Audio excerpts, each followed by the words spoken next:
Back at the studio again today. Today we're using the Motif XF8. And this keyboard will be doing all the sequence bass.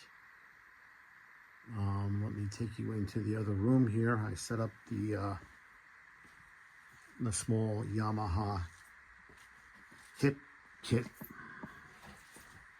Let me see if I can get a little more light on the situation. Better, yeah. So I kind of made this little tunnel here over the kick drum, trying to isolate from the rest of the kit. I was getting too much bleed from the kick drum mic. To come around here, I used a SM7B on the snare. The kick drum has got an AKG D112, I believe. And then overhead, I have the two condenser mics. I think these are the Rode on either side here.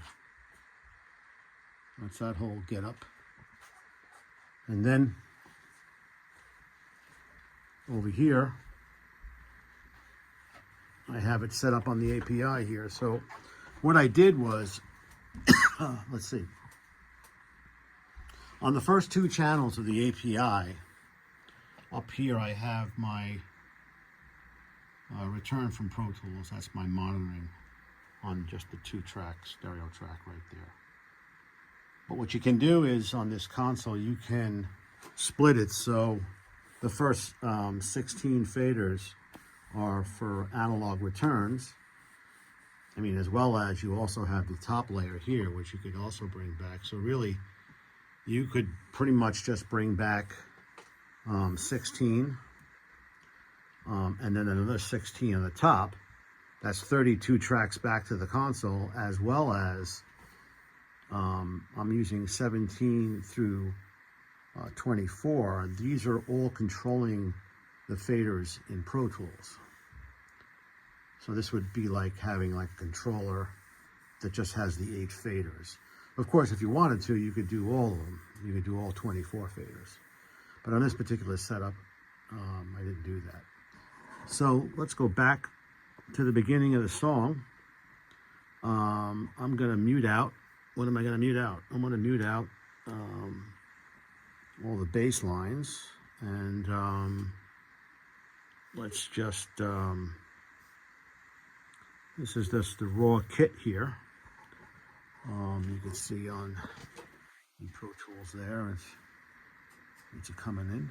So let me play through the Yamaha speakers, which are right in front of me, which are right here. See if I can get a good balance of sound, because I'm not going to go through the whole rigmarole of, you know, bringing in the actual audio from the actual track. Maybe someday I'll do that.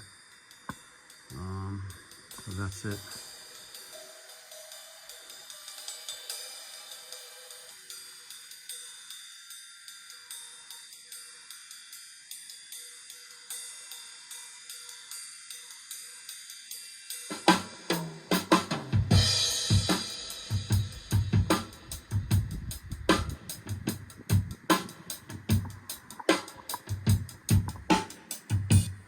Now, when I recorded the drums, I did use a little bit of the Neve EQ coming in as I was recording. Then, let's see what we got here. So this is the drums here. And then we got the synth bass that I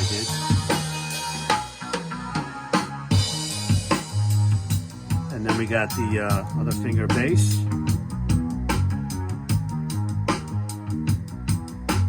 And then the real bass.